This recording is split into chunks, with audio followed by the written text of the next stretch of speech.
Баршаңызға сәлем, сіздермен мен Бекзат. Менің каналыма тіркеліп, қоңыраушаны басуды ұмытпаңыз. Бұл рецепт балақайға арналмаған. Бауырды ертартқыштан өткізіп аламыз. Сарымсақ пен пиязды бөлек өткізіп алып, бауырдың үстіне саламыз. Дәміне қарай тұз, бұрыш саласыз. Жұмыртқаны саласыз, үстіне сұйық май құямыз және сүт құямыз. Осының барлығын жақсылап тұрып араластырамыз. Жақсылап араластырып болғаннан кейін үстіне қажетінше ұн салып, жақсылап араластырамыз. Мен венчикпен араластырдым, миксермен араластырсаңыздар да болады. Әбден ұнды бір келгі болғанша араластырамыз. Мінекейіңіздер, массамыз дайын болды.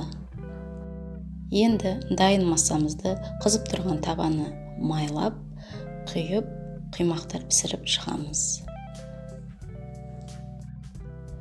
Бір жағы қызарғанша күтеміз. Екінші жағына ауыстырып, екінші жағын қызарғанша пісіріп шығамыз. Осылайша барлық массамыздан құймақтарды пісіріп аламыз. Дайын құймақтарымыздың арасына үкіштен өткізген сәбізбен майонезді араластырып жағып шығамыз. Осылайша пирогты жинаймыз.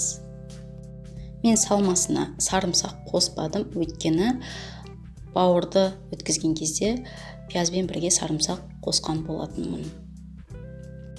Мінекейіңіздер, видеода көргендеріңіздей әдемілеп, жақсылап жағып пирогымызды жинаймыз. Мінекейіңіздер, бауыр пирогымыз да дайын болды. Сіздерге ас болсын. Бетін өз қалауыңызша жасасаңыз болады.